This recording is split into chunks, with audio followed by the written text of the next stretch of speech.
What's going on, guys, and welcome back to another episode of my new career mode. This is episode number 14, and we start today's episode off with a game against Inter here as we travel to Milan to take them on to San Siro.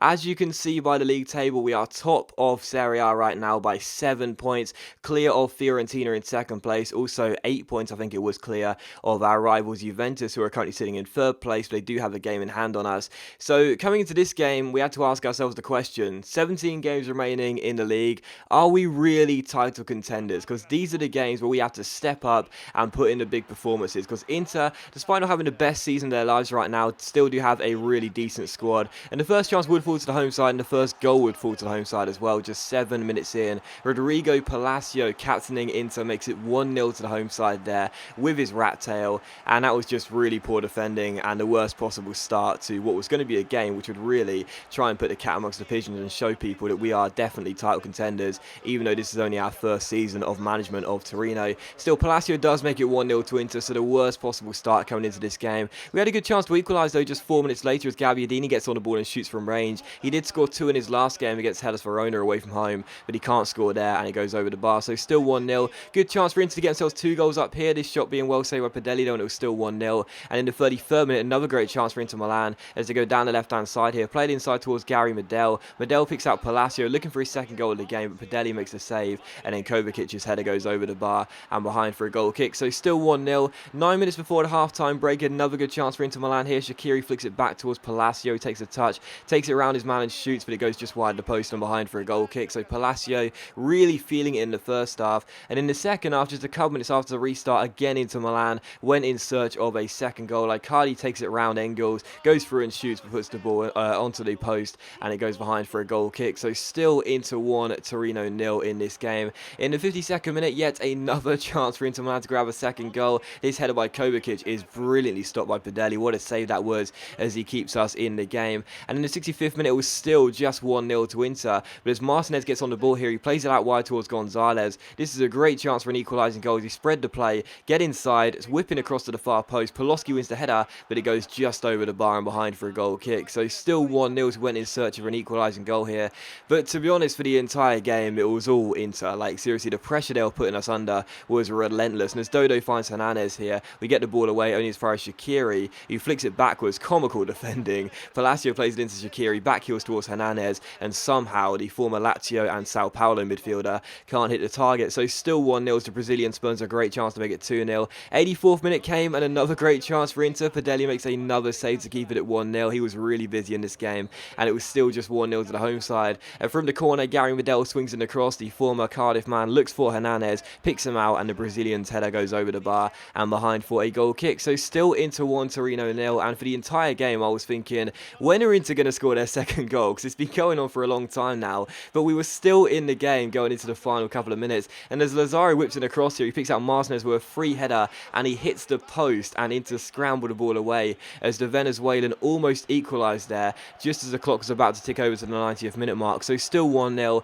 and again Inter had a great chance to make it 2-0 in the 90th minute in stoppage time here. Bonazzoli crossed the ball in, looks for Palacio, who wins the header, and again Pedelli is equal to it, and we get the ball away. And it was how the game would finish, Inter 1, Torino 0. So we do lose. It's the first loss since the Juventus game, if you can believe that, all the way back in November. And sadly for us, we do lose the game. As you can see by the stats, how it was only 1-0, I have absolutely no idea, but this guy certainly knows why. Pedelli, one man of the match with a 9.9 rating. He was absolutely incredible, and I think it's the first time I've ever given man of the match to a player that was on the losing side of the two teams.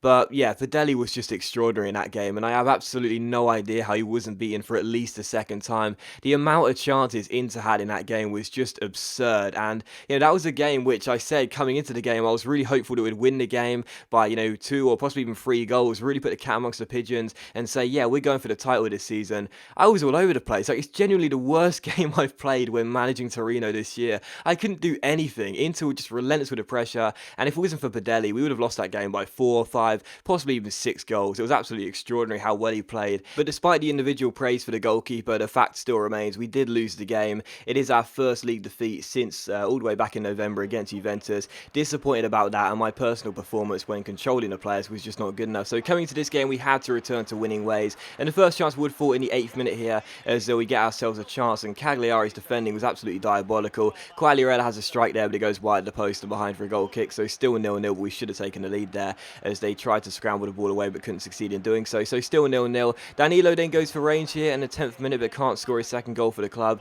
This one goes off target and behind for a goal kick, so still goalless in this game. In the 28th minute, though, a great chance for us to take the lead as Darmian goes down the right hand side. The man with a lot of energy, fake shots around Marco Sal, keeps hold of the ball, eventually crossfields it all the way out wide towards Nicola Muru, our left back, takes it around his man with a quick little fake shot, gets himself inside and finds Florenzi. Florenzi takes it around Capuano here, as he takes it around him, stops the ball, gets inside, rides the slide challenge and shoots, and also scores as well to make it Torino 1, Cagliari 0. So Florenzi with the goal. That was a really nicely worked goal as well. Didn't give the ball away once from Padelli's rollout, if you will, and just crossfield the ball from right to left with Darmian finding Muru to Florenzi. Once he was around the slide challenge, I felt he was going to score, and he did as well. So Florenzi makes it 1-0 to Torino. As you guys know, I really rated this guy, and he does now get his 5th goal in Serie A this season. So Torino 1, Cagliari 0. Had a great chance to make it 2-0 here in the 34th minute. Poloski finds Gabbiadini. Gabbiadini picks out Florenzi, the goal scorer, inside towards Quagliarella. Great chance to make it 2-0, but he hits the post, and eventually the away side cleared the ball away. So still just 1-0 to Torino, but right from the off in this game, we wanted to put right the wrongs we had against Inter and really go from it from the first minute. Against Inter, we're just all over the place, really. In this game, I just thought there's no way we're just going to have another performance like that one. We've got to go from it right from the beginning and look as threatening as possible and just be relentless with the pressure. Cagliari did have a good chance to equalise though here as Marco Sal's strike goes just wide the post and behind for a goal kick, but it was still 1-0. On the stroke of half-time, we had a great chance to make it 2-0 as Florenzi wins the ball back down the left-hand side here. Keeps on going, and Balzano's desperate to get the ball back after giving the ball away. He slide challenges Florenzi, but Florenzi keeps hold of the ball, cuts inside and shoots, and just like his first goal, finishes from a tight angle, picks out the bottom corner and makes it Torino 2, Cagliari 0. So Florenzi gets his 2nd goal of the game. He's got his first brace of the season as well. He's now the 4th player this season to have got a brace in a Torino shirt. Can you name the other 3? If you can, leave a comment down below. I'm sure you can name at least one of them. But even so, it's Torino 2, Cagliari 0. Florenzi with his 2nd goal of the game, his first brace of the season, and with 2 goals up in the first half, as the first half does come to its close, and a really nice finish there from Florenzi. I just love this guy. I think he's such an underrated player in this side, and he does make it Torino 2, Cagliari 0. So 2 goals up in the game. In the first half, we just controlled and dominated really, but in the second half, not much really happened until the 87th minute when Cagliari went in search of a route back into the game. This shot went off target though and behind for a goal kick, and it was how the game would finish as well. Torino 2, Cagliari 0, and great to return with a win in this game after the disappointing defeat in Milan, and I felt as though he deserved the win as well. He did play really well, as you can see, dominated possession 60-40. Cagliari did have a few chances, yes, but I still felt as though he deserved the win, and as you can see, Florenzi was my man of the match. He got both of the goals in what was a pretty controlled performance. So Torino 2, Cagliari 0, great to bounce back with a win. Really pleased about that, and every single time we've lost this season, we've bounced back in the next game with a victory. That's exactly what we want to do this year if we do want to at least qualify for the Champions League, which we need to now. I've upped our objectives in January. Still, we take on Fiorentina for the 3rd and final game of today's episode here in a first versus third clash, or a third versus first clash I should say, as we travel away from home to take on Fiorentina. Right now we are 8 points clear of the side, currently sitting in 3rd place, but as we travel to Florence, I really wasn't actually as optimistic as I felt I would be after the win in the last game. I still felt as though we should be able to get a win in this game, but I thought it'd be quite a difficult one. Just 3 minutes in, you could see why. Mario Gomez ends up smacking the woodwork from just outside the area,